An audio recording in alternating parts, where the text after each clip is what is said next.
All right, good morning, everybody. Welcome to our meeting. Today is May 2nd. As usual, 9 a.m. on the first Thursday, we do our Zoom meeting. I am Teresa MacDonald, and I am a resident of the broader Derita area, Allen Hills, since 2007. I'm a realtor and very much an advocate for housing. And I'm on the Planning Commission for the city of Charlotte.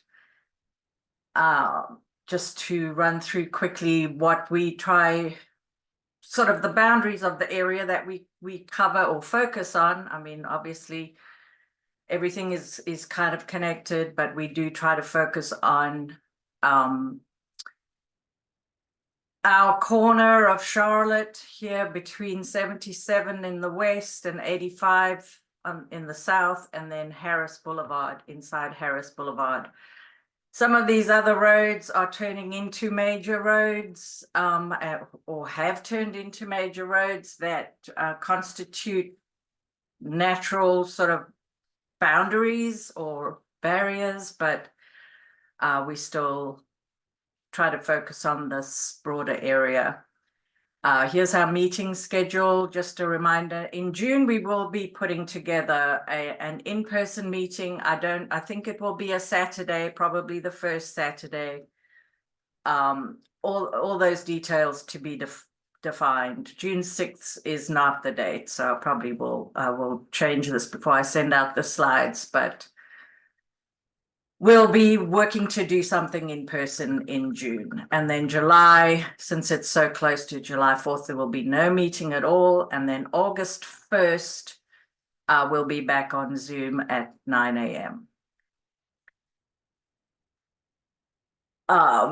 Most of the information I pulled from the Quality of Life Explorer tool.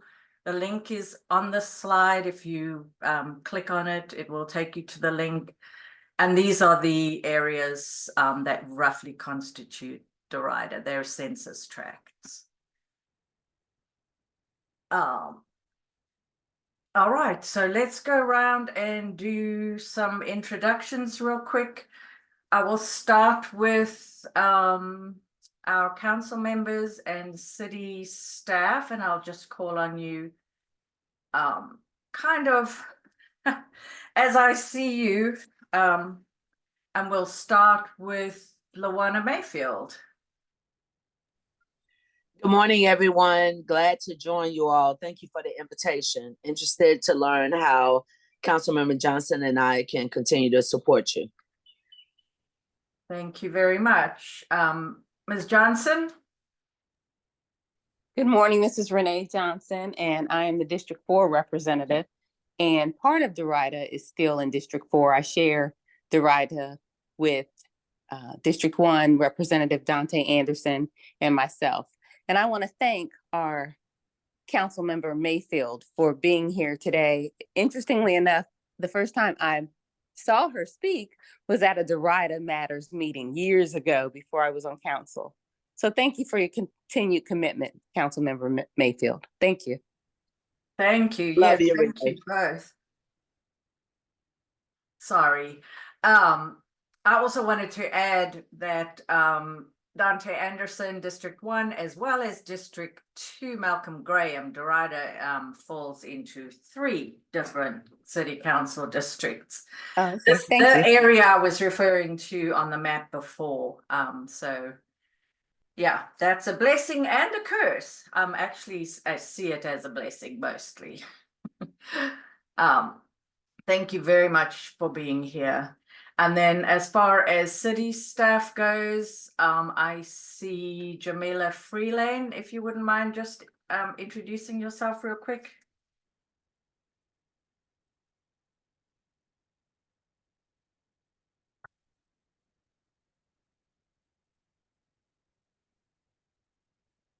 I'm not hearing anything. Jamila is from neighborhood and business services. She is the community outreach person for that. I hope I got that title right. And then I also see that we have with us Savian from Code Enforcement, I believe. Hey, you guys, can you hear me? Yes. Okay. I'm actually like in the neighborhood kind of driving right now, but that's why I can't show my video, but I got my phone down. But I'm Savian Davis. I was the nuisance inspector. I believe the new nuisance inspector is Neil. I think it's Neil. His name is Neil. I can't think of his last Oh, name Neil right now. Barnett. Yeah, Neil Barnett. Yes. There we go. I'm still the zoning inspector, and this alert came to my email. I said, well, let me check this meeting out. But so any commercial needs or anytime you guys see any businesses ran in the residential districts that's not supposed to be ran without CHOPS, meaning customer home occupation permits, auto repair in neighborhoods or large commercial vehicle parking in neighborhoods, things of that nature, more on the business side, but on the zoning side, you can give me a holler. Awesome. Thank you very much.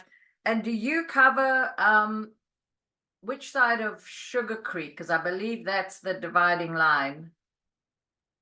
Yeah, so we have at least about 9 new inspectors.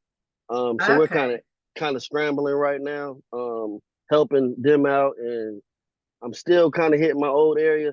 But as far as Sugar Creek goes for me, on the side of Cookout, where Equipment Road is, on the left-hand Yes. side, that's all me. That's basically parcel 045.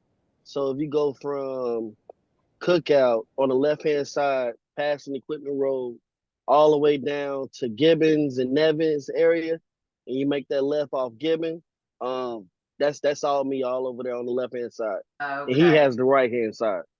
Okay. Yeah, that's how we remember it. Well, thank you very much for being here. Teresa, And, what's the contact? Teresa, what's the contact number for this gentleman? oh, do you want to give us your number, Savian? Yes, I don't mind. I'll give you my email and my office number. Okay. Which one would you prefer first? Go ahead. I think I'll write it down, and hopefully everyone else will catch it. All right. 704 Yeah. 336 1473. That's my direct office line. If you leave a voicemail, because I'm mostly in the field 60-70% of the time, but if you leave a voicemail, leave a detailed message if you have a concern or complaint, and I'll be able to return your phone call within a day, probably less than a day, probably the same day, because my voicemails come straight to my cell phone, so I kind of pick them up from the field as well. Awesome. And my email address is Savian, SAV as in Victor, IEN .Davis, DAVIS at charlottenc.gov. Awesome. Thank you so much for being here. And if you can hang on the line, I'm sure we'll be covering some code enforcement stuff. Or maybe we can get with you later and get a comprehensive update on some of the outstanding cases, because we have a few egregious cases of really businesses storing junk vehicles that are totally out of zoning compliance. And we have Got you. of those. I'll definitely hang around. My phone will be down, and my ears are listening, so I'll be on. Awesome. Thank you very much. All right, folks, I'm going to call on the rest of you to make an introduction, and then we'll get on to our agenda. I do have an apology from the gentleman from CATS. We had him on our schedule for this month, but he has rescheduled for August, and that will be a more comprehensive update from CATS, from the red line discussions, and we may pull in the corridors of opportunity, the Sugar Creek corridor team as well, to do a comprehensive update there for development, transportation, transit, all those things. Maybe CDOT too. So I do have an apology from CATS today, and let's go to introductions. Sylvia Cannon. I'm Sylvia Cannon. I'm president of the Derita Statesville Road Group. I'm also president of the Allen Hills Community Group. And I have been doing this for Derita Statesville Road for a good number of years and Allen Hills for about 20 years. Thank you everyone for everything you do. We do have some problems, as Teresa said, but we are constantly working on everything to make this a great section to live. Thank everybody for being at the meeting and have a great day. Thank you, Sylvia. Mel Renner. Yes, longtime resident of the area, retired from the city of Charlotte for 12 years as a procurement officer, and past HOA president for 18 consecutive years in the Forest Pond community, and also served on the Derita Statesville Group board. Thank you. Thomas Templeton. Yeah, Thomas Templeton. I'm a very long-time resident of the Royal Oaks neighborhood. For those that don't know, that's the neighborhood that's bounded within Sugar Creek and Graham Street down behind Fire Station 22. I'm the former president of the neighborhood association there, and also the current treasurer for the Derita Statesville Road organization.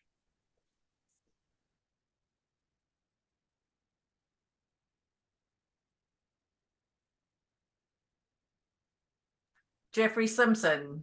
Thank you, Thomas. Hello and good morning, everyone. My name is Jeffrey Simpson.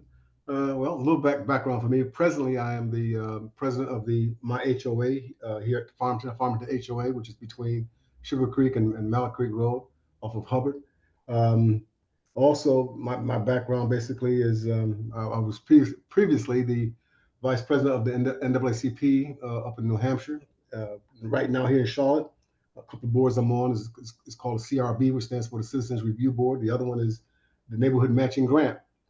And that's my background. And also, Teresa, just to let you know, we did resolve that squatters problem here in our association. Okay. I'm in the middle of a Zoom meeting. Sorry. Bye. Okay. Thank you, Jeffrey. Let's see. Joseph Margolis.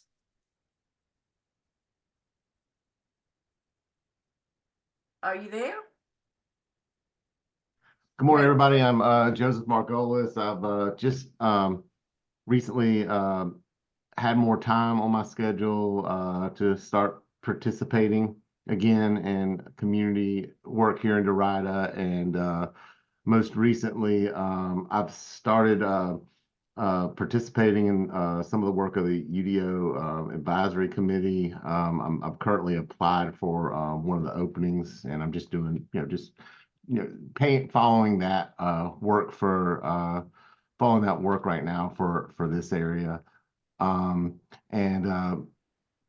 probably Ms. Mayfield and Ms. Johnson are probably getting used to hearing from me, and maybe perhaps even tired of hearing from me now, with a lot of my questions about land use and ideas for other ways to attack the affordable housing crisis, other possibilities for that. But because here recently, I've made myself a pretty regular emailer, but I'm happy to be involved and look forward to doing more.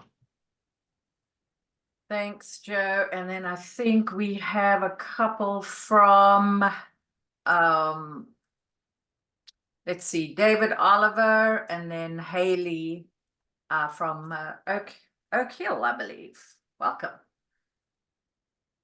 Yes, this is David Oliver, the president of Oak Hill Community, right behind the Derita football field or Derita associations. Glad to be here. Thank you. Haley? Good morning. I'm Haley Andrade. I'm also a part of Oak Hill Community, and I'm member at large. Awesome. Jill Stevenson. You have two, I think. You're showing up as two different devices, I think. Are you there, Jill? All right. Jill is from a neighborhood, also HOA, on Gibbon Road, General's Estate, I believe, or General's Point. And forgive me if I got that wrong. All right. I'm gonna have a few quick updates, and then most of our discussion is going to be about rezonings, and I'm sure that is why a lot of you guys are here. Thanks to Joseph. And Mel too, right? well, I'm sorry. Mel has an interesting rezoning too, right? Oh yeah, yes, there are two. There are two rezonings that we're paying attention to. And then, of course, I don't want to forget, and this is kind of bigger picture, this is what is going through the process right now. It's not a rezoning per se, but it's a text amendment to the brand new UDO, the Unified Development Ordinance, that was just went into effect in June of 2023. And these discussions are underway. I put some links in here. The zoning committee is a great place to catch up. See the presentation from the city, from city planning staff, and the discussion amongst the zoning committee. There's very good back and forth there, very thoughtful people with a lot of varied expertise in planning, as well as, you know, advocacy for various things, good transportation, housing, pedestrian and bike networks, etc. So that I've got the link in here for you guys to catch up on that. Joe, do you want to say anything more about this? The zoning committee voted to defer a vote on this particular amendment on I said conversation. Sorry, I mean conservation residential development until June. But it's a very important conversation as well.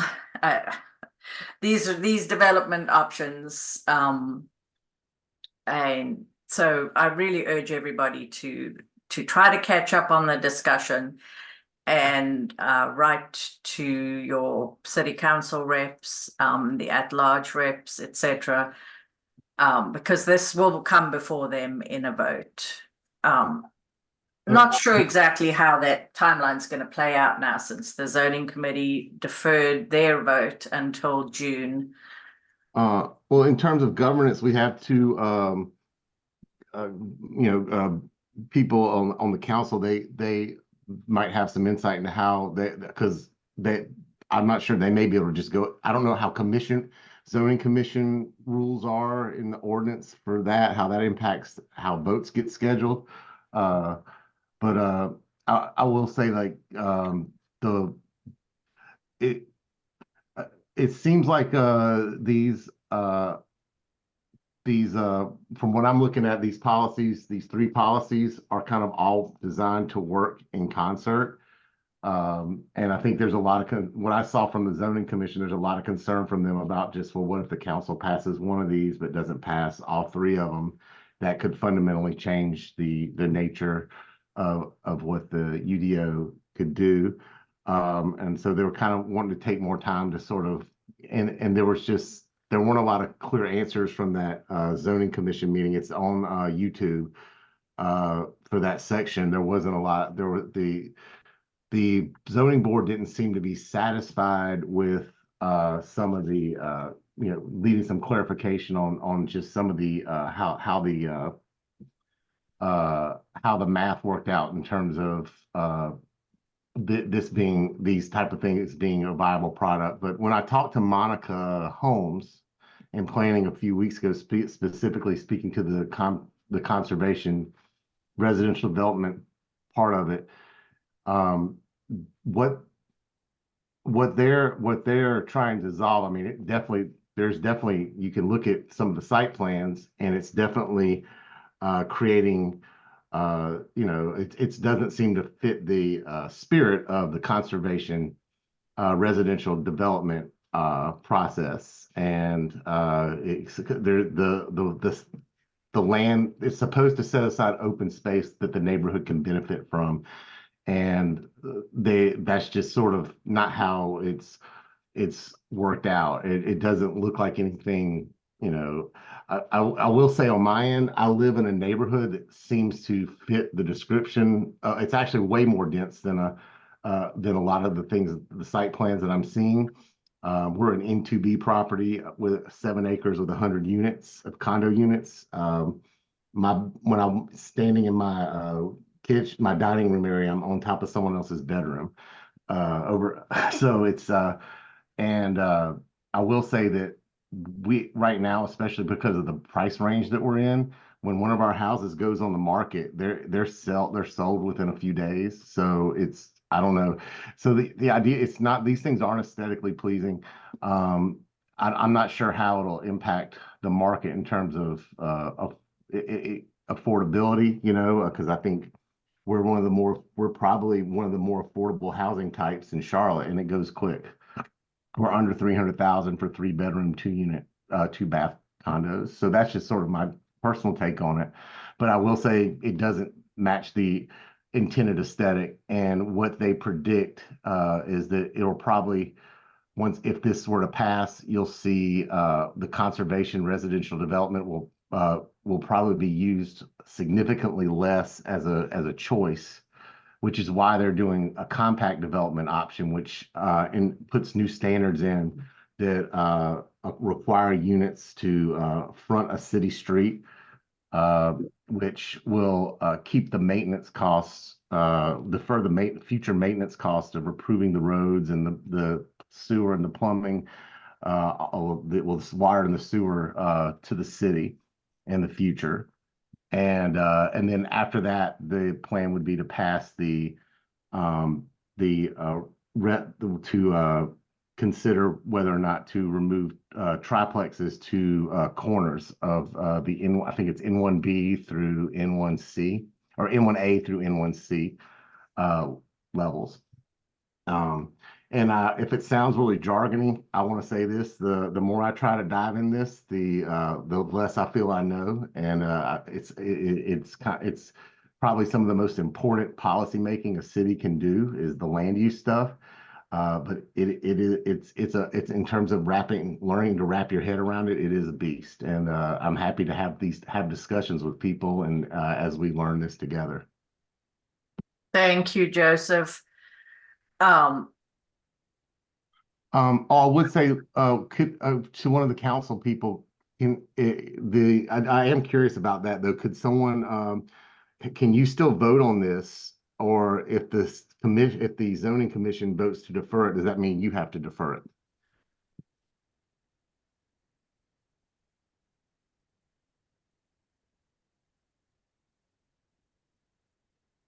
Renee or Ms. Johnson or Ms. I'm sorry, Maker? I was trying to close the chat screen. If it's on Oh, no our problem. agenda, can you hear me? Yeah. Yeah, If I was it's just on our wondering. agenda, then we'll vote on it. I don't believe that we have to defer it based on the zoning commission's recommendation. No, because there have been petitions that the zoning commission has voted to deny or might not have supported, and the final decision it's with the council. So, Right. So no, the answer is I don't imagine that we have to defer it. Now, whether that will be done, that's up in the air. There's no decision that's been made, but no, the council makes the final decision. The decision on whether or not to vote on it is still with the council. Well, it's with the mayor and the manager. They create the agenda. So yeah, if the city staff recommends that we vote in May, and it may be on our agenda. Gotcha. All right. Thank you for that clarification, Ms. Johnson. All right, thank you. So I agree with Joseph. As you know, land use is fundamental to a city and how we plan our growth. And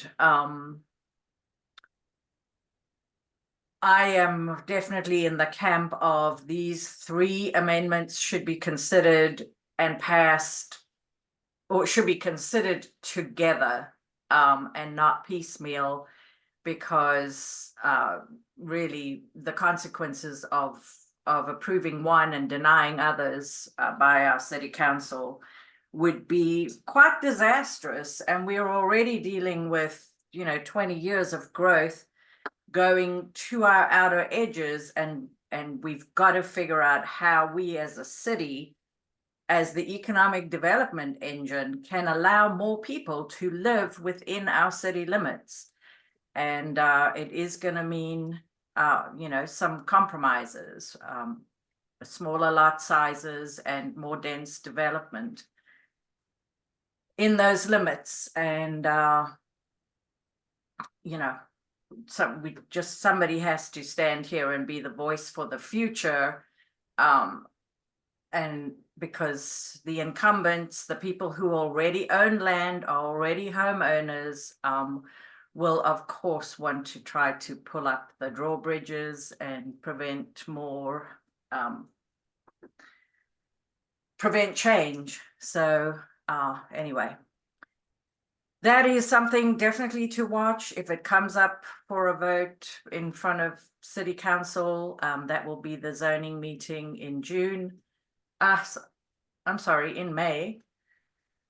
But we'll watch the agenda and see what's going on there. But in the meantime, if you really care, and we're all here because we care actually about land use, most of the problems that we bring to this meeting, underneath it all is land use. It's how we've developed and the consequences of that development pattern is really, in my opinion, and I'm pretty sure it's backed up in many ways, sprawling development that means people have to use a car for every need, is what leads to traffic, wide roads, dangerous roads, etc. So this stuff is very important. So I hope we'll pick up a few more planning nerds to follow along on this stuff, and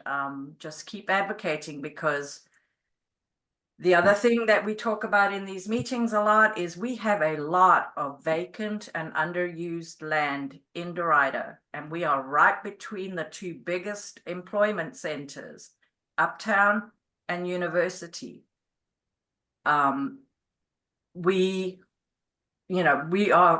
Our area is going to change, and it has to be thoughtful. So more people will pick up a bug. And to everybody on here, including the 2 council members, I don't want to delve into this too much because it risks getting slightly off topic. But I've sent both, Ms. Johnson, Ms. Mayfield, I've sent you both emails about this, and I've talked to Ms. Johnson about it. Just the possibility of coming up with new ways to use the city's leverage to maybe, to partner with banks or to guarantee loans so that smaller contractors can get more local contractors can get the type of loans that will allow them to build the types of infill products that would be more desirable, like ADUs and that sort of thing. Because one thing I'm doing a lot of reading, I'm really diving into the whole strong towns way of thinking, and one of the things that they talk about, for example, is that most of these mortgages, like either the 30-year mortgage or even the commercial mortgages that are used to finance those apartment buildings, they end up being sold to secondary markets that then get folded into mortgage-backed securities. So basically, the customer really isn't any of the people buying homes in Charlotte. Our local economy is just being there really isn't much of a local economy. It's what Wall Street needs. And for example, those 5-on-1 apartments, I think they work really well in places like South End, but maybe rents could be lower if there were other ways to finance projects like that, because like those take on commercial notes. And from what I've learned about commercial notes recently, they have to keep their rent. So if the market's down, they still have to keep their rents high. They have to keep their rents at 1,200, and so Because they have debt to service. yeah. So because when they go to Right. get that commercial loan, there's a balloon payment, and if they've lowered their rents, the value of their rental product, their rental business is now significantly lower, so they won't get enough money to pay off the balloon note. And so that's what's driving a lot of stuff like that. When we're kind of, I'd love to see a way to use the city's leverage to incentivize a more local some local financial mechanics to get smaller contractors in on the game, especially for all this infill opportunity and things like ADUs.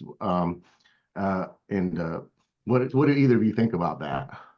Well, I want to say, Teresa, I thanked Councilmember Mayfield, but I want to thank you and the rest of the group for your continued engagement. Thank you, Joseph, for your continued engagement. And when Councilmember Mayfield was at that meeting years ago, many of you were there also. So I want to say thank you about that.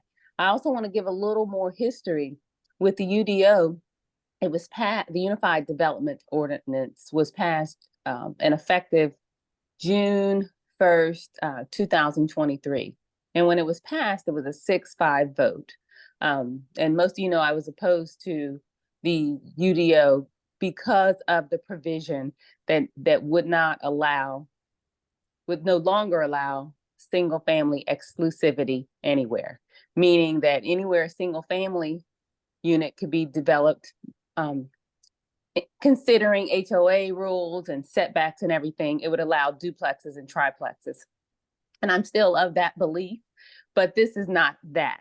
The modification is something that our planning director and planning staff is recommending. This is not council saying, let's redo this or redo the UDO. There have been petitions that have been filed, and our planning staff sees that developers are taking advantage of certain types of petitions, and this is a modification. The UDO is a living document. So there will be a vote, but I just want to say that this is not a thoughtless decision. This is as Joseph said, the UDO is very, very complicated, very technical. You're hearing these terms from Joseph, who's really delved into the document. And Teresa, you know, you're a realtor, you're really engaged. And for the layperson, it's important to understand where the direction and the growth of the city is going.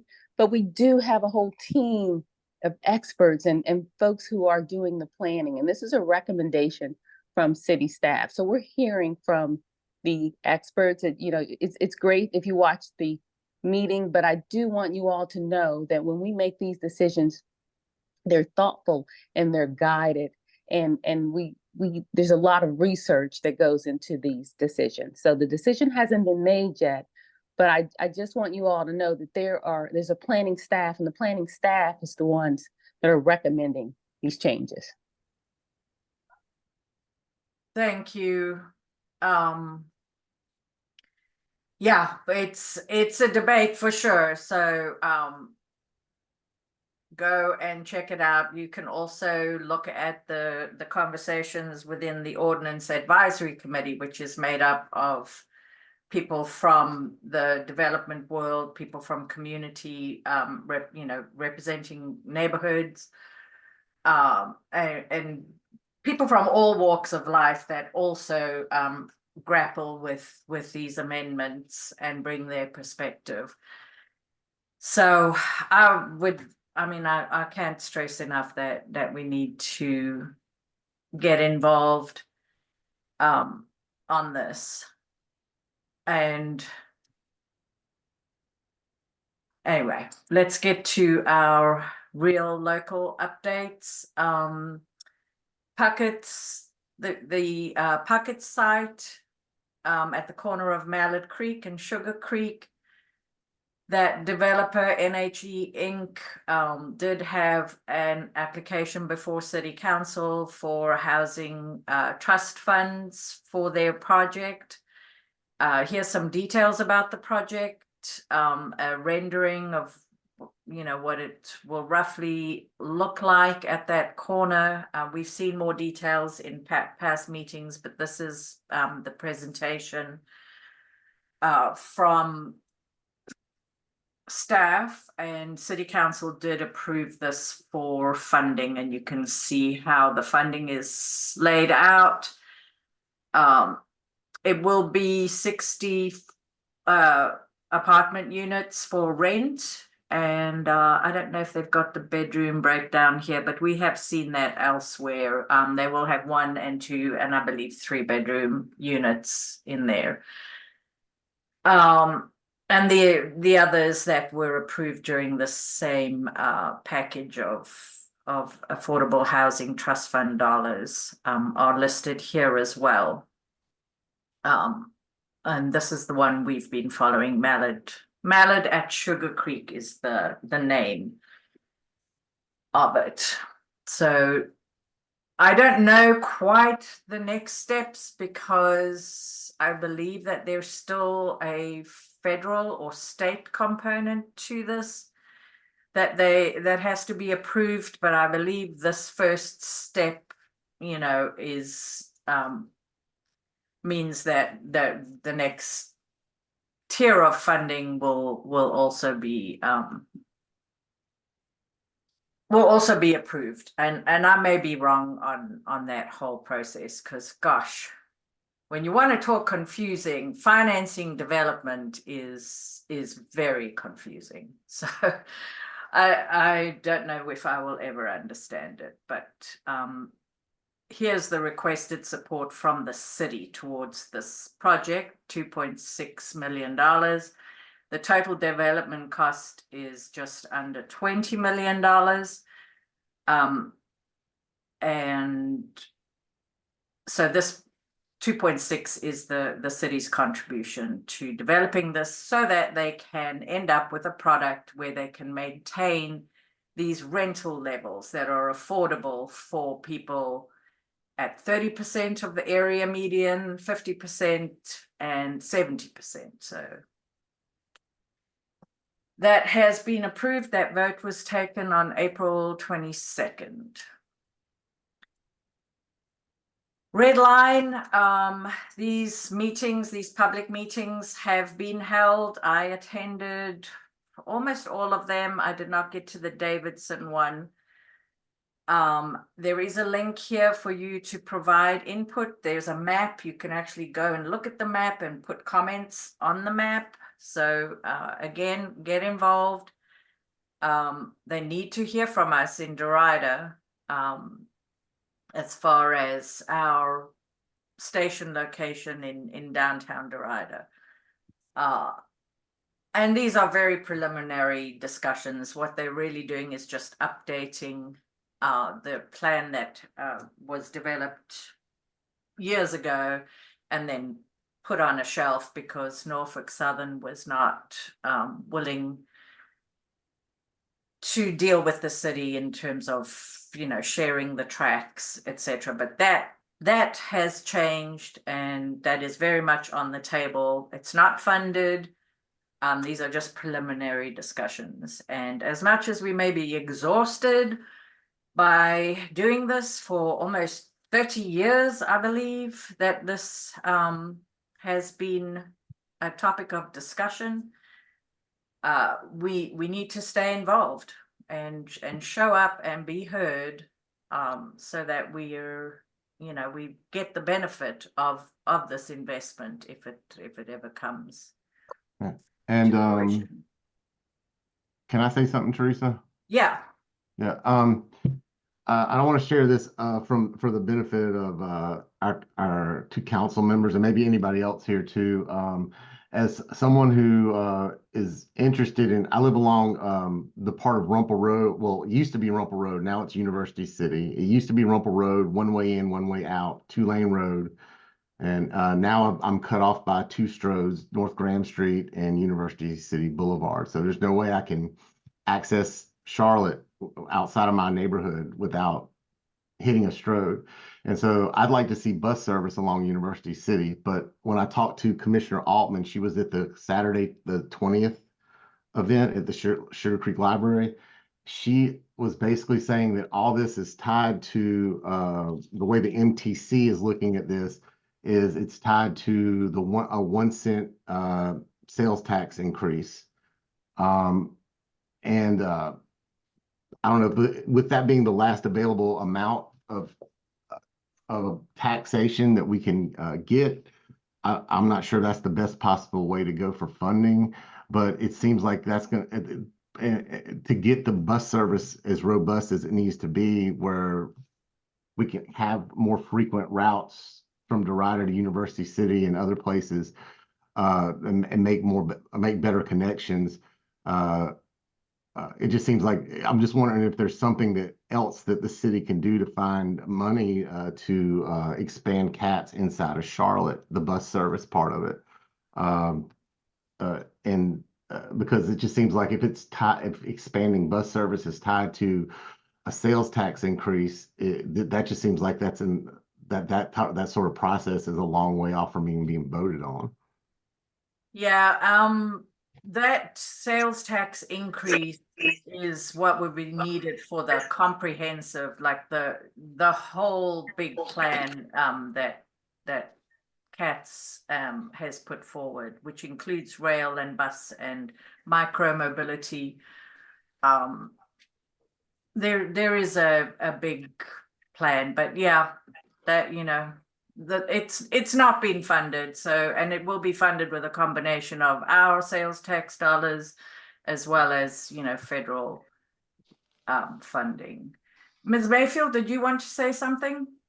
The only thing I was going to add to that, Joseph, is one of our biggest challenges is our North Carolina General Assembly. They have not provided the funding that is needed to keep up with the growth in Charlotte. So that sales tax is going to be the best way for us to look at a truly comprehensive transportation plan. And as far as a funding source for transportation, is sales tax the only way legally that the council could go to raise money, or are there other options, even ones that aren't maybe politically viable because that's not the will of the taxpayer?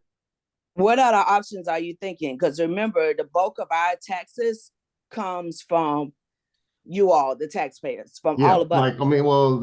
There's property taxes.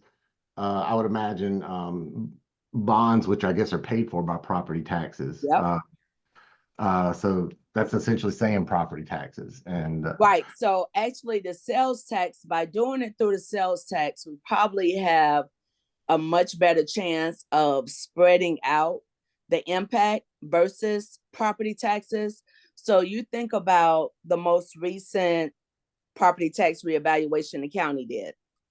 Even though the city stayed revenue neutral, which we have for the past 5-6 years, and we do need to have a real conversation about raising the tax rate because of the needs and the growth that has happened in the city, we kept it revenue neutral, but that didn't take into account that some people saw an increase of upwards of 200% in their property value. So by doing the community, at the end of the day, it has to go on a referendum and the community has to vote on it. But if the community supports the sales tax, then that will be all the people that come into the city, all the visitors and everyone contributing towards it, opposed to just the residents of Charlotte-Mecklenburg. Thank you. Thank you, Ms. Mayfield. That makes sense. All right, I'm going to move on because, gosh, we've still got a big discussion about our rezonings. Our Derita sign has been installed. I'm sorry I didn't get an updated picture, but it is there with the snowflakes hanging and the horizontal sign on the other side. So go check it out, and we will try to have a celebration in June at our next meeting that will include celebrating this sign. We're ready because you can see the sign from the rail line as well as from West Sugar Creek in both directions. So we're ready for Derita, our place. All right, our rezoning petitions. We have two, and the biggest one is involving 10.65 acres. It's right on West Sugar Creek Road, just between the Roman Road, right where Gethsemane Cemetery and Memorial Gardens are. They are the petitioner. The owner of the property is the Gouch family.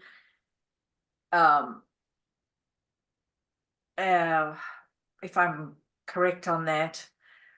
Anyway, this is land that is currently zoned for housing, and so this is kind of, you know, a different kind of rezoning than we're used to.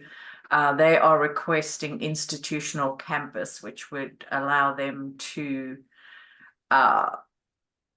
if, you know, whatever the uses are there, cemetery, memorial gardens, church related. That's the intent of institutional campus. There've been a lot of public and private investments in that area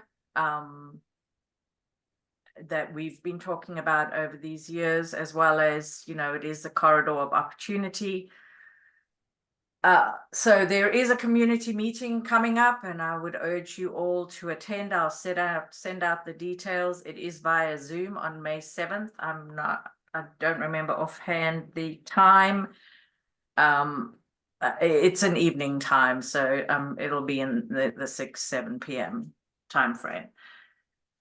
But I will send that out with the slides in the follow-up email. So please mark your calendars for May 7th to attend that community meeting. Yeah. Teresa, Yes, where's the meeting gonna be held? it's on Zoom. Oh, it's on Zoom. Okay. Yeah. And Teresa, I have, and I know we're short on time, so I'll defer if you want. I meant to tell you this yesterday. I was able to reach David Murray, the attorney helping the Gouch family with this petition, and spoke to him about it. And I have some details I could share about it. That you know, if you think that would be Yeah, if you can keep it short. Okay. Can I get the screen real quick? Because that way I'll just show a map of. Yeah. Oh, I was going to pull it Bring up. up the map. Yeah, that'd be Yeah. great. Yeah. If you go scroll. So you can see my screen now with the map. Is that map too busy? Yeah. Can you go back to that rezoning page? There's one other thing you can click that would actually show Just the locator map. the locator map. Okay. Yeah, that would be. I think that would be really helpful because it has the streets. Yes. Yeah. I think so. If you look, there's some of the houses. If you look, some of the houses have already been rezoned institutional CD on here, and so this is going to take the houses, the parcels that are operating right at Roman Road, and then there's like the middle section. I think that's one where there's one house here, and then like. The one straddling Whale Street, 10 that's the Craftsman single-family house. homes. That's the Craftsman house. The one just headed towards closest to Derita, straddling Whale Street. That's the Craftsman house. And then a couple parcels over, there's this huge 5-acre tract. So from these What other. is your update though, Joe? Sorry. Okay, yeah, What sorry did about that. he You're right. say, You're the right. Thanks attorney? for. So when I talked to David, David said that this is part of a master plan that has been on the books for several years, done between the church and the Gouch family, the Northside Baptist Church and the Gouch family. And he said what they're just trying to bring this into compliance with the current UDO. He said that you know, what they'd really like to be able to do is start using some of these houses as like just they don't want to tear down any houses. They want those to be used for places just for facilities for the campus. And he said that even if even if they left it in the N1 status, they could technically they could bury people there. They could put graves there. I think there's a certain buffer they have to have for coming up to the road. So I think I'm in agreement with you, Teresa, that this is an important area, especially that 5-acre parcel. I'm concerned about what leverage we might have based on that, because sounds like they can do with it what they want to do. If they were to start burying people on there, they could do with that what they want to do right now. So I'm definitely interested in going to the meeting on Tuesday and hearing more about it. But that when I broached the topic of possible concessions, just to see, because I don't think they will ever have any plans to develop any of these parcels for have them used for housing. These are always going to be somehow used for something in relationship to the cemetery. And so I think Toby Holmes once said something that rings true. The best way to control the land is to own it. And we might be in one of those situations where sometimes the neighborhood has leverage. This could very well be one of those situations where if we don't want to see this, or we'd like to see a change, we don't have as much leverage. Although I know Derita has a history of figuring out where those levers are and using them. I'm eager to learn from some of the veterans at this type of work that are on this call. So that's my update.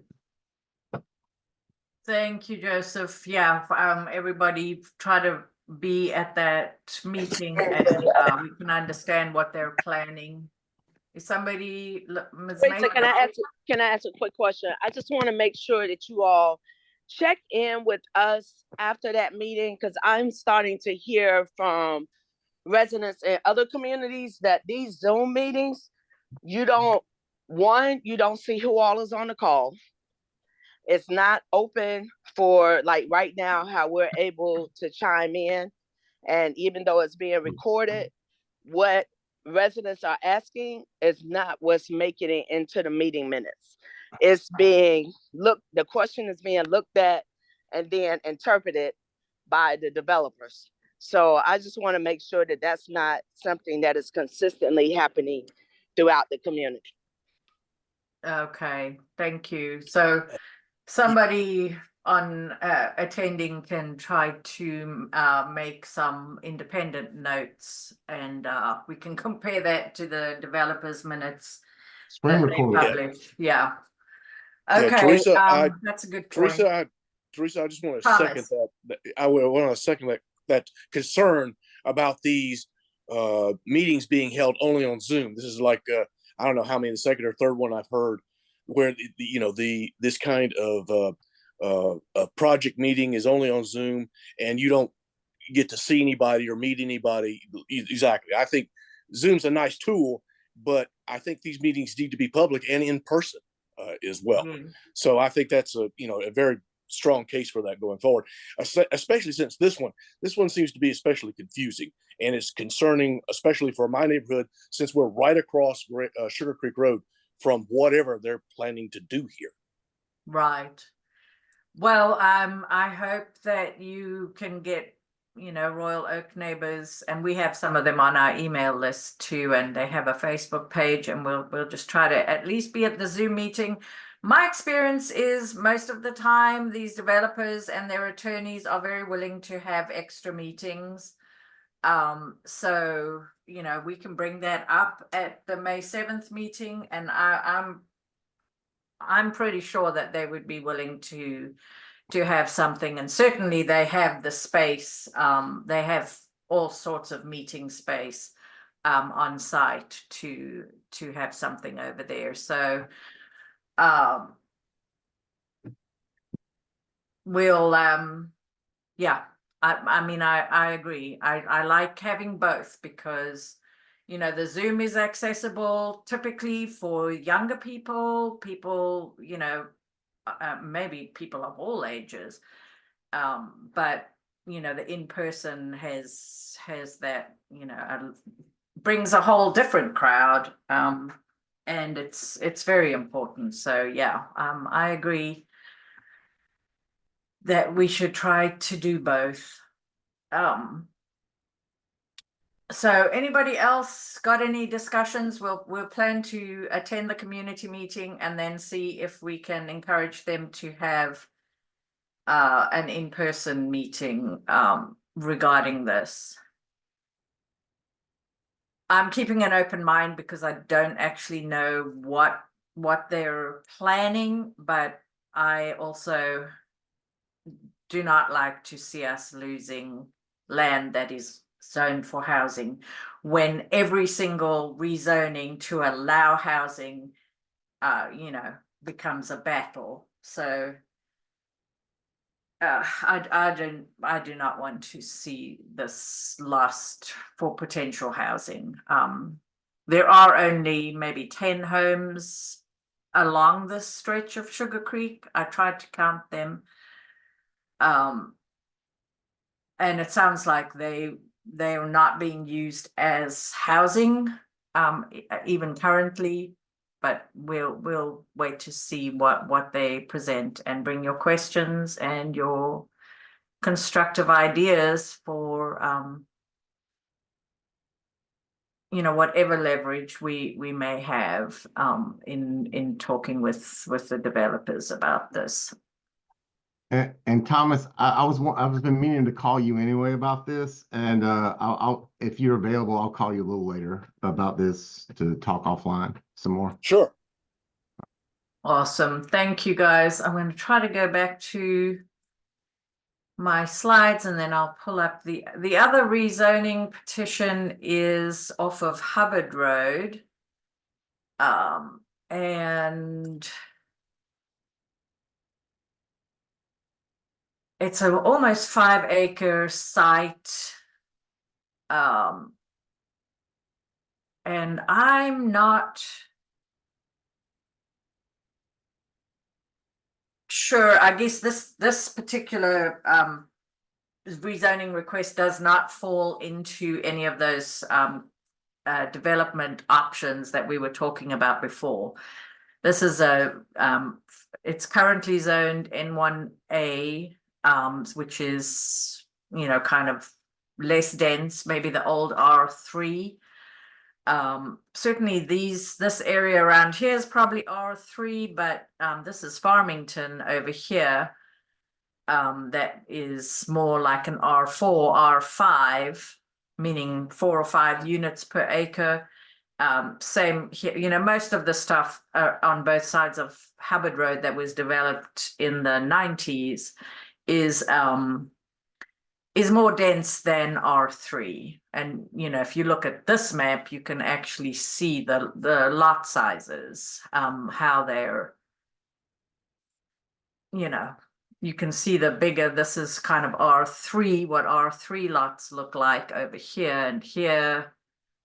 But this is what R4 and R5 lots look like. And then, in Rockwell Park, we've got some of the original lot sizes when our city was developing in the very, very early years. Lot sizes were around 5,000 square feet, which is a 50 by 100. 50 feet by 100 deep. So this rezoning, they're looking to add 33 townhomes. There is a site plan on here.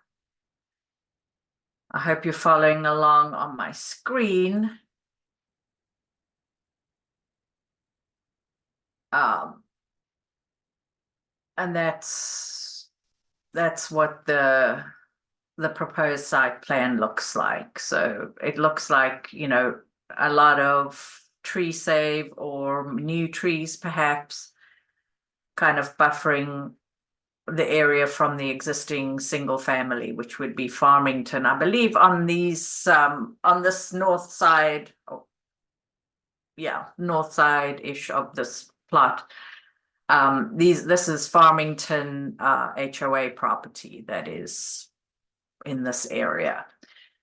And this one also has a community meeting on the 9th.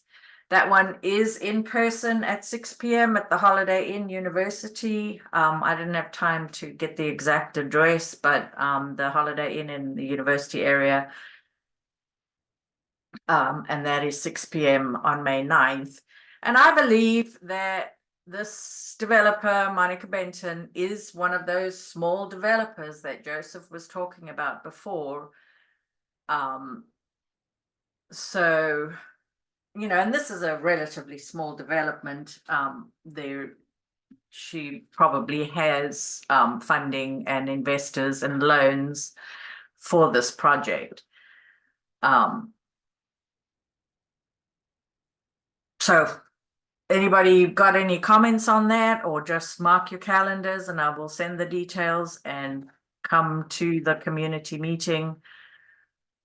I And just have a quick observation that N2B seems to produce a better conservation result than like an N1A conservation layout. Any of the N1A conservation layouts I've seen. That's just a quick aside, no need for discussion.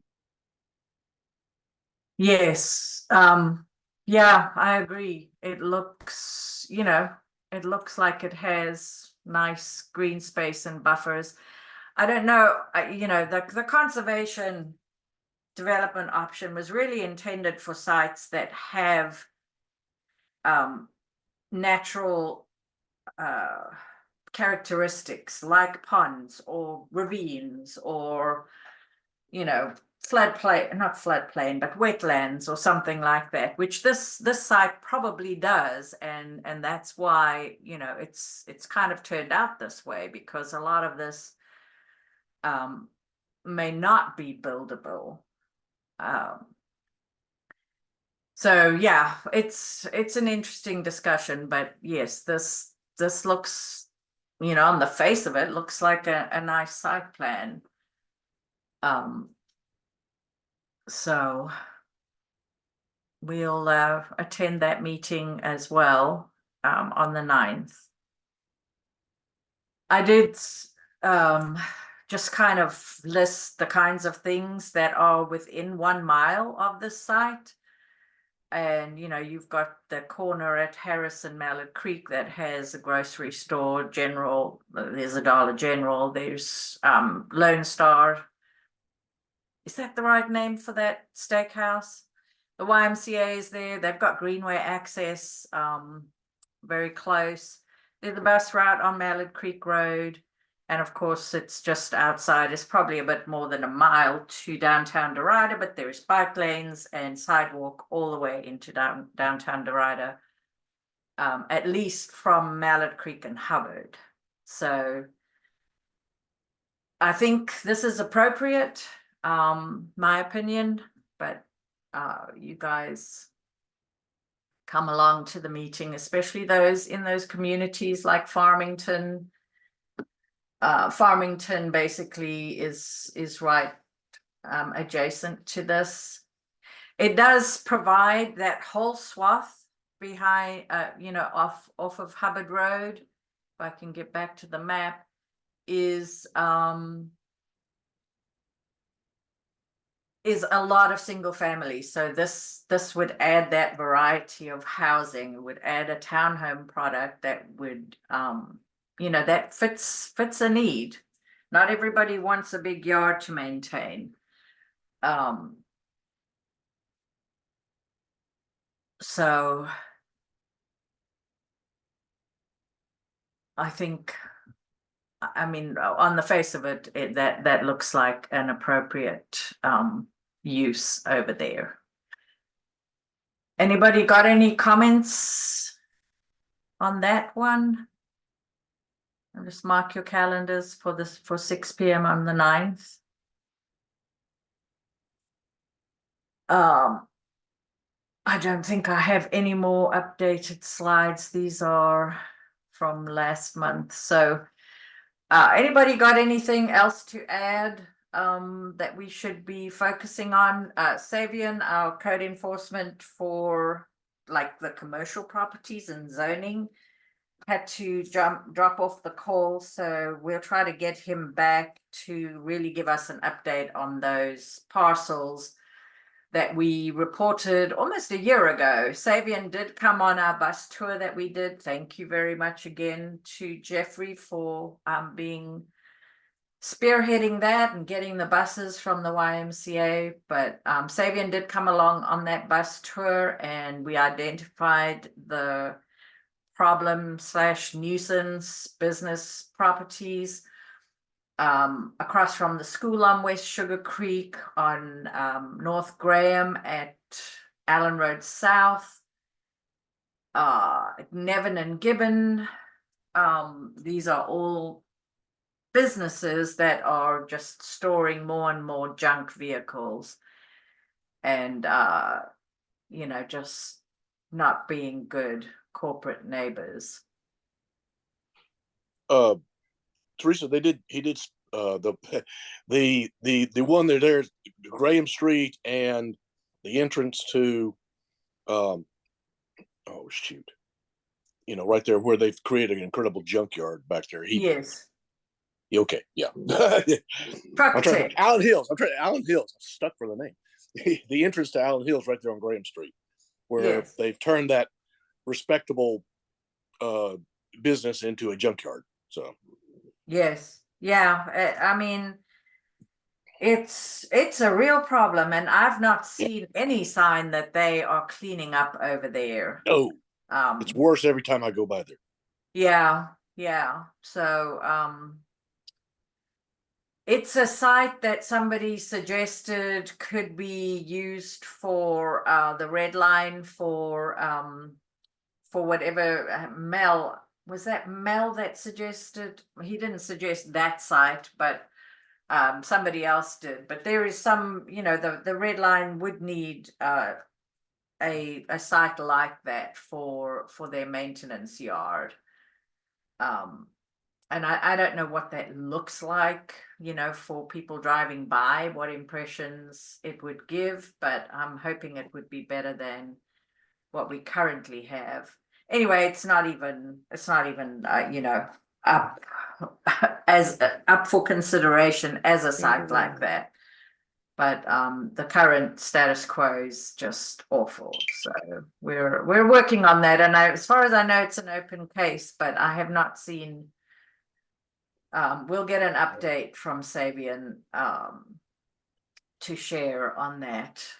Of course, the other thing, even if you manage to clean up the surface of that site, now I'm thinking that with all that junk that's been on there, that it's turning into a brownfield situation. Right. Yeah. So we're working on that, and I'm glad that Savian came on our call today, but he has had to leave. I mean, he is out in the field making his follow-ups and inspections and responding to 311 reports, etc. So if nothing else, just keep reporting these sites to 311, because that also creates that record of repeated violations, and it just all goes towards building a case to eventually really enforce some action. what is the street corner? This is North Graham and Allen Road South. Okay, and this is on is this on the On the Royal left. Oak side or the Allen Hill side? Allen It's- Hillside. It goes Okay. into Allen Hills. Okay. Yeah, I'm not, Yeah. Once you see it, you maybe, can never unsee it. Let me put it like that. Yeah, I mean, if you were driving over there the other day, if you went to look at where Habitat for Humanity has put their homes, and it's on that same road, but just at the entrance off of Graham Street. So yeah, so it's a horrible. those houses, if you're thinking about Brownfield, those houses are downhill, I guess. So, Precisely. Oh, Yeah. and they are in that situation, not just Precisely. houses, but there's streams, and that's our water. So yeah, I've tried to pull up my Google Maps here so we can look. Here's North Graham Street, and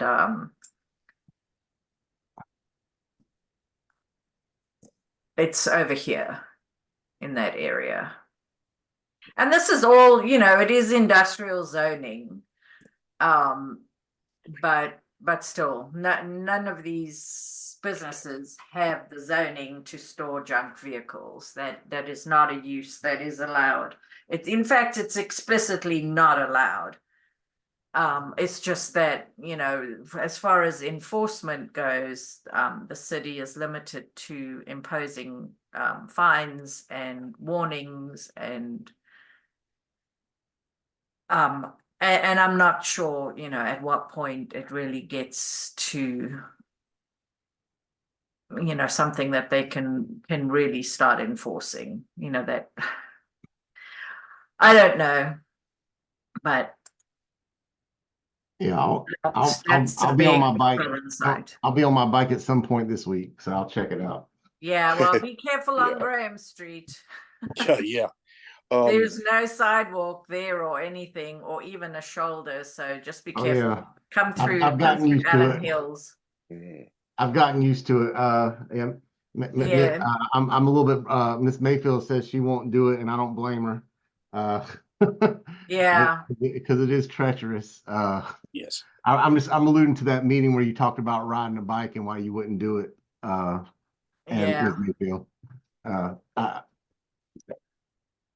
Yeah, well, especially not on roads like this. The other side of There's no, the other what side. do I do? Yeah, I take of- University City, I take Graham Street, I take Sugar Creek. What do I do? Yeah. Well, I mean, these at least have bike lanes for what Yeah, I it's guess. worth, but yeah, I know. I'm amongst those that avoids riding on those roads altogether, but yeah, as Crossing you're riding 85 is around. terrifying, no matter which way you do it. Yeah. Right. Yeah. Well, and Teresa, I will say that the previous owners of that property there, they kept a very neat They are garage. still the owners. And but the current occupants are just awful. They are still the owners. They have not sold that property. Oh, well, then I don't know who's running it It anymore still because- belongs to the Yeah. Carrolls, and yeah, it's appalling. So if nothing else, we could hold them accountable. But I'm not sure, I don't know the details of that. Maybe there is some kind of seller financed purchase that is Teresa. going on, but the tax record still shows the original Wow, okay, that's unusual because, like I said, they ran a pretty tight shop. These other people, Teresa. I know. yeah, Teresa, can you hear Yes. the owners that were there before? He's passed away, and she is down at the beach. She moved to the beach. My understanding is that is being run by their son-in-law, although it still has the original owners in it. It's still in the family. Yeah,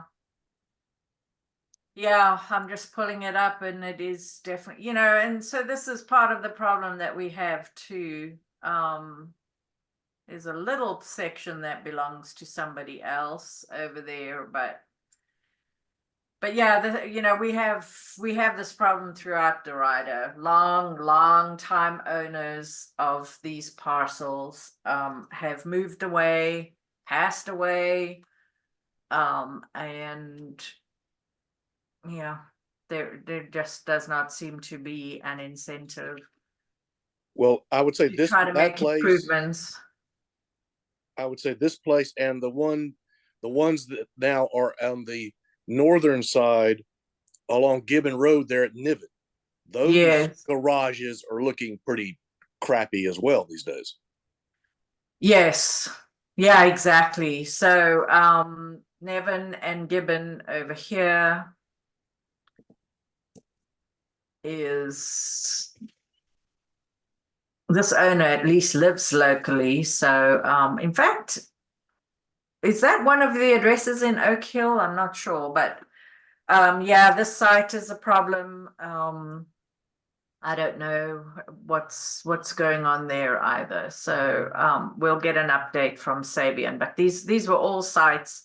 The other one was over here on West Sugar Creek, kind of across from the school, and that, a lot of stuff has been removed from that site. But there's still a lot of junk remaining, and it looks like a mud pit with some oil mixed in. So probably will Coincidentally, need some cleanup as well. yeah, coincidentally, that site at Nevin and Gibbon is one of the sites proposed for the Red Line station, which Yes. it seems a bit outside of downtown Derita. So Yeah. that's one of the proposed spots for it, though. Over there, yeah, and that may be, what's also just got them in a kind of holding pattern. But yeah, The original that we walked when they had put it up was in the next, you've got two lots and then there was a big lot. That now is being developed into storage units. But who was president before me? I don't. Oh, you mean Bernie Salmons? Bernie and I walked when they had the first come up, and they wanted the property behind the Baptist church where the tower is in that area. And the church said no, because they have a children's daycare. Right, and that church has changed owners, in that time. So, it's But all up for debate. But they still have a child's daycare back there. They do. Yeah. And that's what they were concerned about, the people coming and going with the kids out playing. That they felt like that was dangerous. Has anyone ever seen kids playing out there? I haven't ever. Well, they're in and out, getting in the parents' car and everything. Yeah. So yeah, never in the 20-some years I've lived here have I seen any kids over there. Yeah, exactly. oh yeah, there's a bunch of them up there. I've been in there several times. Yeah. Anyway, there's a lot of vacant and underused land around these areas. So yeah, well, that's part of what they're studying right now, is with all the development that's happened, and it's not just the Derita station, with all the stations along that red line have, they've had some development around them that means that they may have to rethink where they propose the station. So well, I'm going to chime in there.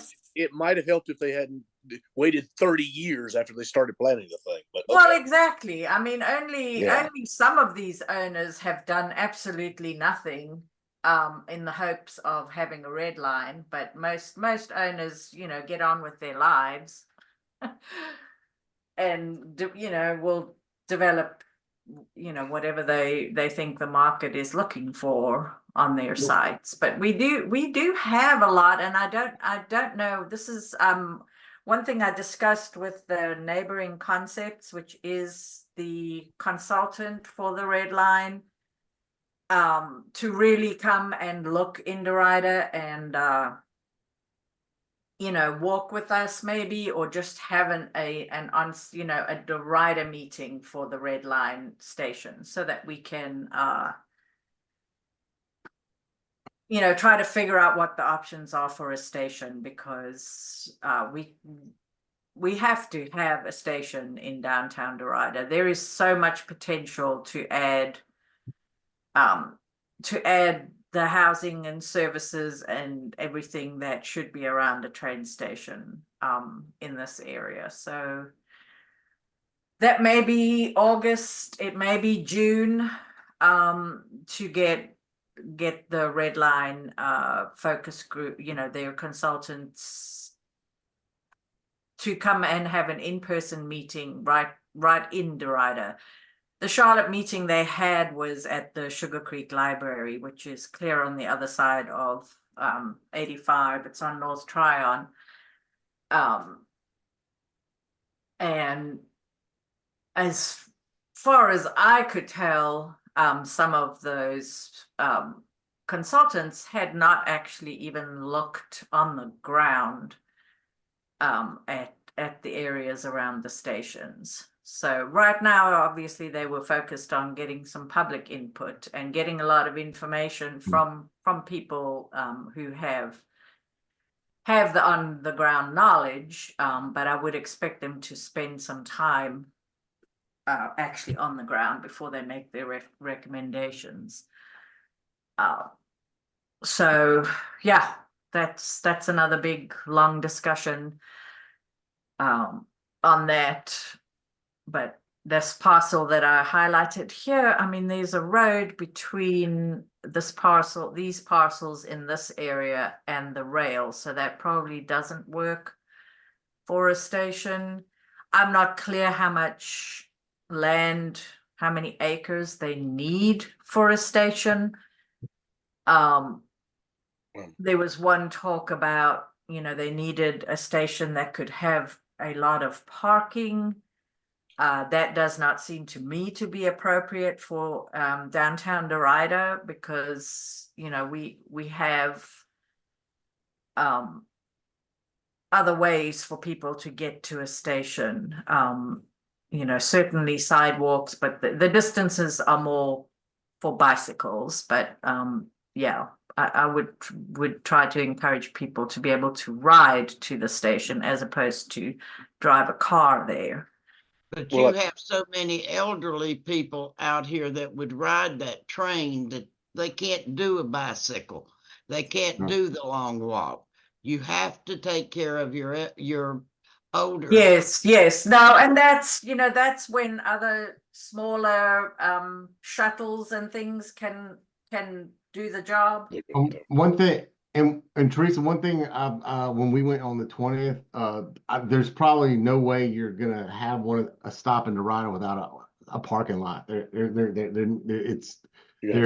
treating it as a regional. They're treating it as a regional solution. So I think regardless of where it's located, it's gonna have to provide space for a parking lot. Parking, yeah. Well, you probably, and more than likely, you're going to have a parking deck, like you do at various stations along the light rail right now. Yes. It's not going to be a parking lot. You're not going to find enough space for a parking lot big enough to hold enough cars to support a station. You're going to have a parking deck. There's almost no doubt about that. Yeah, Derita is intense enough where it might not need that, but I just don't see how I think only Davidson has been able to successfully advocate for. No, Davidson I think has to have parking. I'm trying to figure out, there's one place that's not getting a parking deck. Parking. I think it might be Davidson. Yeah, well, and it's. Or they're trying to push back on that because they're like, why is Iredell, all these people from Iredell County, and they need to get their commissioners to vote to build the Mount Morn station, I guess, is what they're thinking, I guess. But yeah. And and I will say to as an addendum to all of that is that unless you get somehow to get the roads upgraded around Derita, through Derita, and that sort of thing, you're going to have a mess. Anything that makes a for people to commute to the thing, to be there, to service a parking deck, because once again we run up against the NCDOT controlling Sugar Creek Road and Graham Street and other things. Yeah. I don't know about Gibbon. I Gibbon guess Road. Gibbon's a Yeah. Charlotte, a city road, right? Yeah. So One thing, when Mary and I were at the thing, she spent a lot of time talking with one of the consultants about the possibility of having a station on the other side along Mallard Creek, or not Mallard Creek, sorry, along North Graham. Graham and Sugar Creek, like just at that center something around that at that intersection, that it may be more doable to get the result of, if you have to have required parking, that might be the best possible location because of the convergence of these two major arterials right there. And Yeah, so and I guess it's confusing, what the intention is for this rail line. yeah, I agree. It boggles my mind that it wouldn't be in a town center or in a neighborhood center. I guess it would end up creating a new center, but which would be dominated by a big parking lot. So, Right. I mean, I'm just yeah, that's just ideally I think something in downtown Dorado yeah, is the best thing too. I'm just yeah. I'm Yeah, I mean, there's after listening some, when I listen to these professionals and what standards they go by, whether they're right standards or wrong standards, it's like that I'm just looking at what might be realistic. I don't know. well, yeah. from Like if you have to have a big parking lot, there's very few places around Dorado where you can put it. One of them being that spot at Nevin and Gibbon. Exactly, and it already is a glorified parking lot, except for it's mainly junk vehicles. Yeah.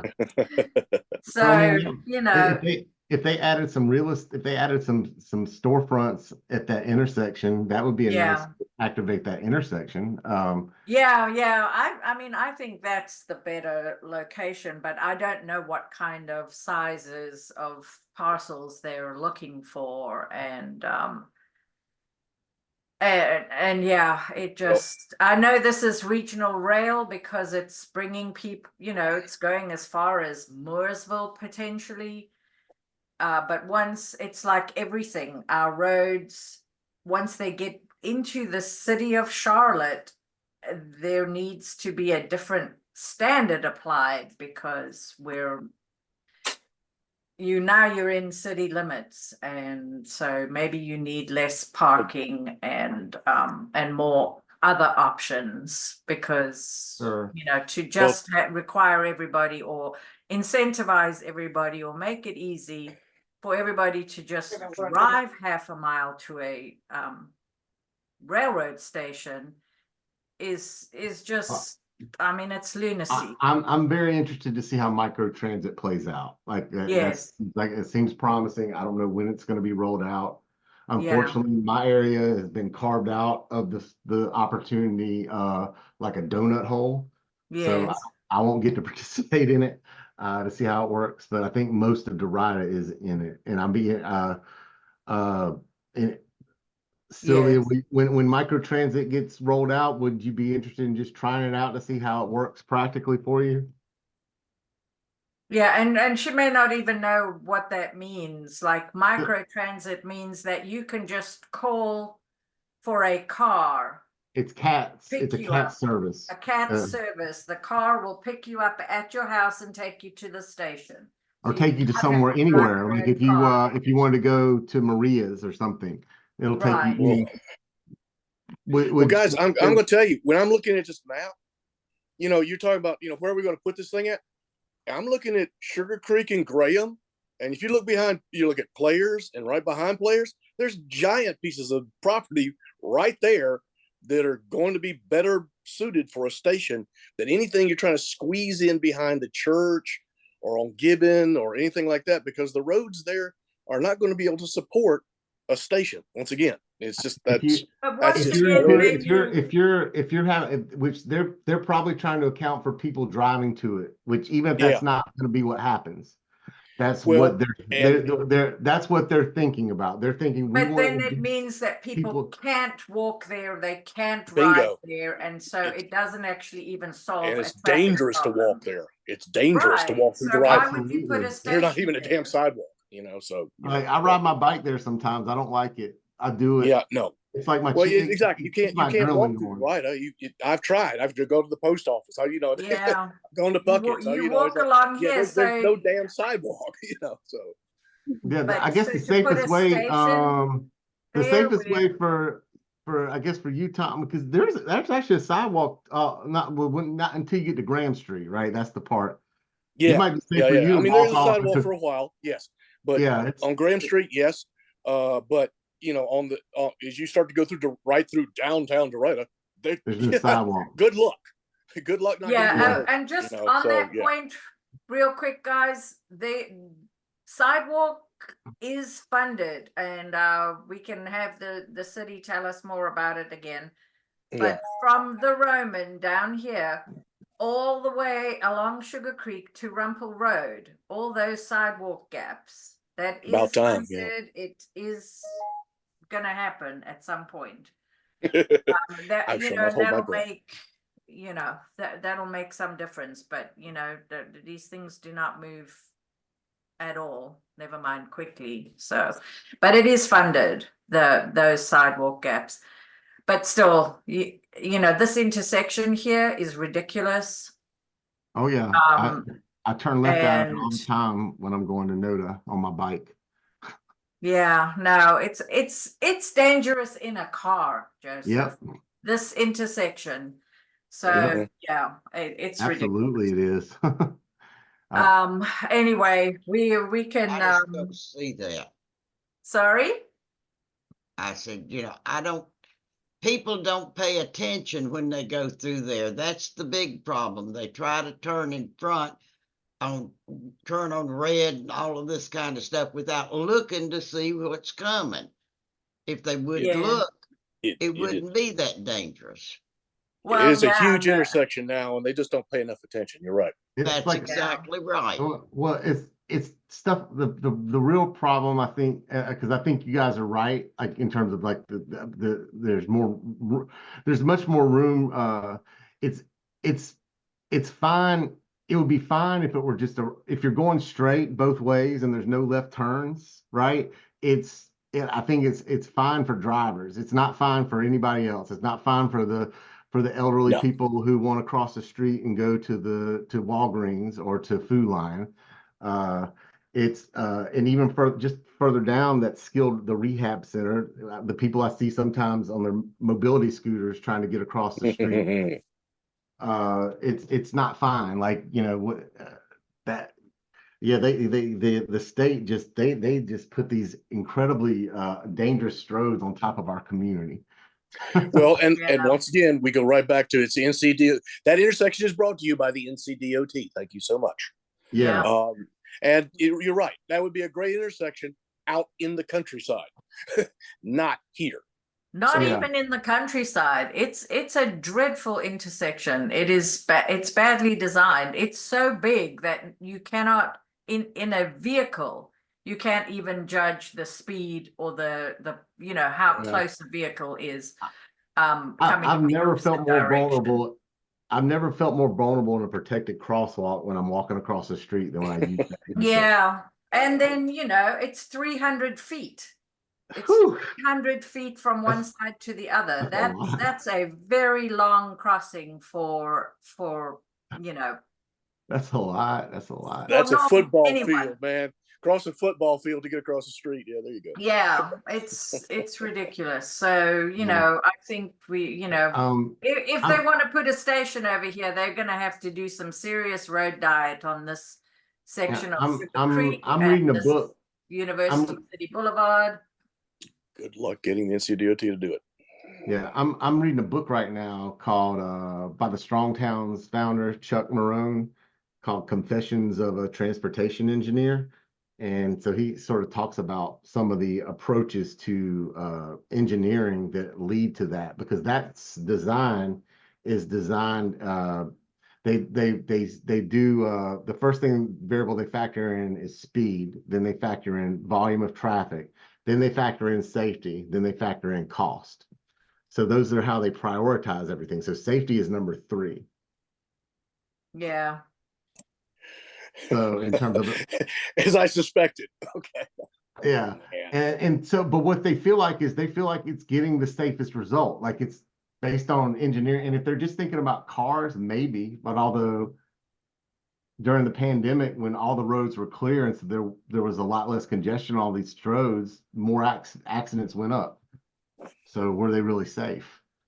Yeah. No, Yeah, they're anyway, I terrible. don't want to keep prolonging the meeting, but if Yeah. anyone wants to join me in reading that book, it's called Confessions of a Traffic Engineer or Transportation Engineer, and it's by a guy named Chuck Maroon. And I guess you can go to strongtowns.org in case I got the name wrong if you're interested, or just let me know, because it's the minutia of all while this stuff happens is interesting. Yeah, a lot of our problems that we Okay, discuss in this Teresa, meeting. I've got to go. I've got road design. another. I know. We need to wrap it up. We're way over time. So thank you, everybody. Thank you, Sylvia. Thank you, everybody, for coming out. And thank you for going to some of these meetings and checking out the books. Whatever you want to do, and we'll see you next month. I will send out the details. Anybody who wants to help with planning an in-person event in June, let me know, because I would like to get us together in person in June and see how best we can use that time. I'm thinking a Saturday at somewhere like Derita Presbyterian Church. Because they're always willing to let us use their space. But I haven't discussed a Saturday with them. So get in touch and we'll put together next month's meeting, and then otherwise we're pretty much on hiatus until August 1st. All right. And Thomas, are you free for me to call you right now? Teresa gave me your number, so I have it. Yeah, man. Yeah, go ahead. Okay, I'll give you a call. Thank you, everybody. Yeah. Have a good All right. day. I look forward to seeing you guys at these meetings coming up. Thank you.